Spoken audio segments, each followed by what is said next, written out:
All right, guys, this is Adrian from Brute Strength Training, and today on this Brute Shoot, we're going to discuss scaling. Why is this something that most of you need to be doing more often? Let's talk about that. Look, in regards to the stimulus and the desired goals of each and every workout, every time you enter the gym, your coach or the gym atmosphere that is created where you go for your training should have an idea of that exact goal. You may not as an athlete, but it's clear that your coach that's running the class that you're a part of should make that very clear to you through communication. Here's an example. Every time I come into the gym and I have a class, they're standing kind of like where you are right now. And we start here at the Wodify screens. It's what we use as our whiteboard, and we discuss what the day's training will entail.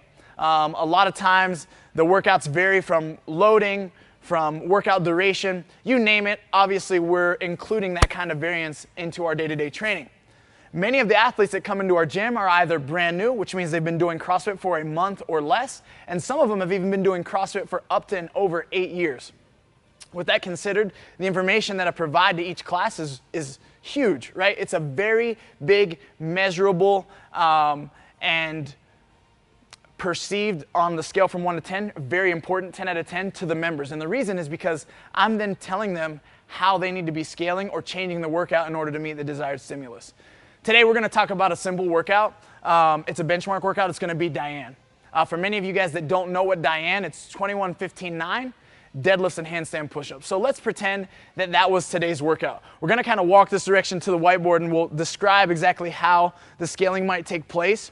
But there's one thing that you would be in mind and one thing that you always have to consider. When we do a workout like Diane that's a benchmark workout, we have to consider what is the top tier of our community going to perform that benchmark at? Like, how fast is this workout going to be, right? From my experience and with the community that we have, again, I've shared with you guys at our gym specifically, we've got athletes that have been doing this for more than 8 or 9 years. We can guess that a good chunk of our community at the top tier level, which means 12 athletes or more, are going to be doing this workout under 4 minutes. They will go through all the deadlifts, all the handstand push-ups in under 4 minutes. So what I want is I want to try to scale the workout for each and every athlete so the stimulus is very close or as close to what those top tier athletes at my gym are experiencing, right? This is important and unique because if the rest of my gym does this workout in 15 minutes, but the top tier are doing it in 4, the results that those top tier athletes are seeing are tremendously different than the results that the athletes that are seeing that can only finish it in the 15-minute window. I hope this makes sense to many of you. Obviously, we've been training now in almost completely different energy systems, and the amount of time that it takes the athlete to do the 15-minute workout is like the intensity level has completely petered off as the time continues to go by. In that 15-minute window, they're not doing much exercising. They're actually doing more standing around. So an important piece of this for coaches to think about and to understand is you have to know your athletes and you have to know your community. And what I mean by that is there are certain things that you can say to an athlete. There are certain things that you can say to a class that will give them a general guideline or an idea. But the bottom line is you're going to be making specific adjustments for each and every athlete once you get down to the nitty-gritty before you say 3, 2, 1, go for the workout. From a general standpoint, as you guys can hopefully all see here on this whiteboard, we've got Diane written up. We've got the deadlifts. The prescribed weight is 225 pounds and 145 pounds for the men and the women. And the handstand push-up is allowed to be kicked, right? That means at the very high level, the RX level, athletes are going to be doing this against the wall, elbow reach in full extension. Now, without getting too much into the movement standards and the details of this workout, I'm going to try to give you guys an idea of how I might encourage or educate my class on how to scale accordingly to reach that desired stimulus of close to the 4-minute window. So, if we know, guys, hey, here's an example. In today's classes, we have seen athletes finish this workout in as fast as 4 minutes and below. In fact, we've got athletes in this gym that have finished it in under 3 minutes. So for what I want you guys to do today is I want you to take a look at this rep scheme. 21, 15, 9. That means you're going to do 21 deadlifts, 21 handstand push-ups, 15 deadlifts, 15 handstand push-ups, 9 and 9. Then the workout's over. You can bake and sizzle and die after that.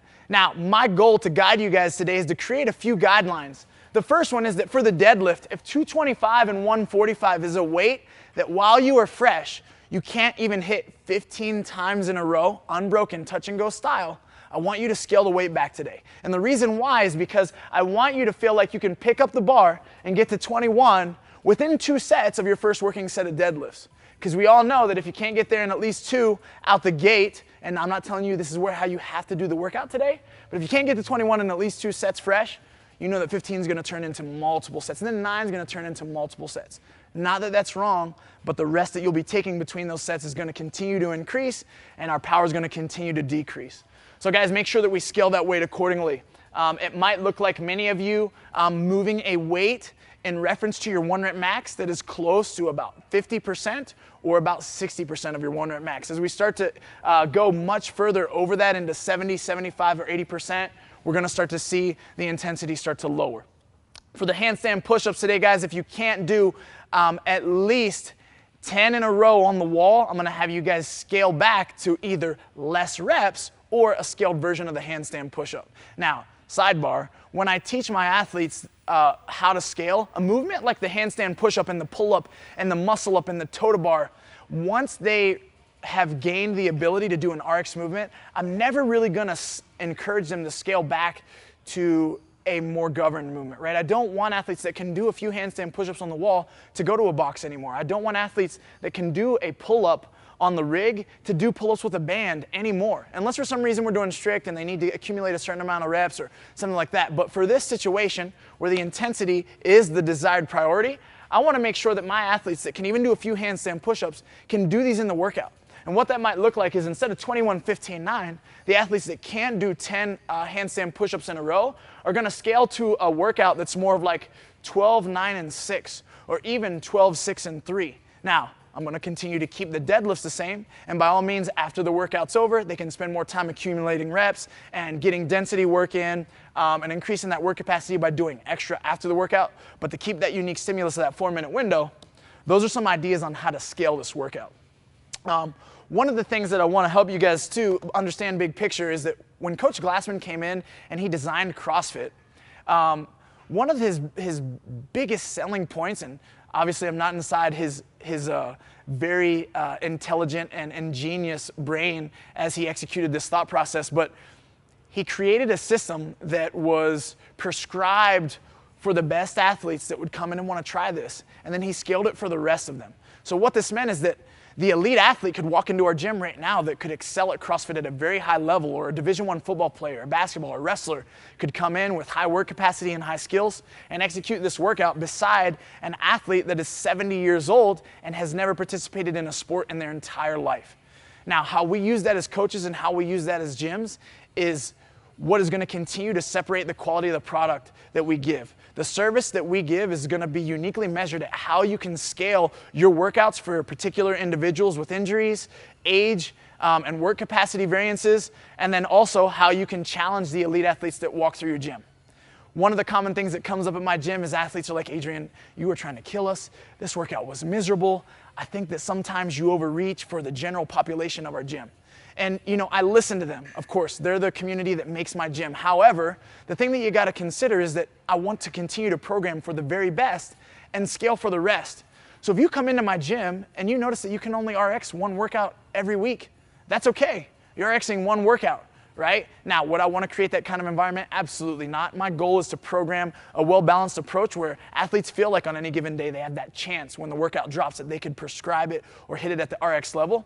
But I also want to continue to even challenge the best athletes that walk into my gym. We have athletes here that will participate at the CrossFit Games this year, and I'll tell you right now that I hope that I continue to write up workouts where even once, twice a year, 3 times a year, that they have to themselves scale back.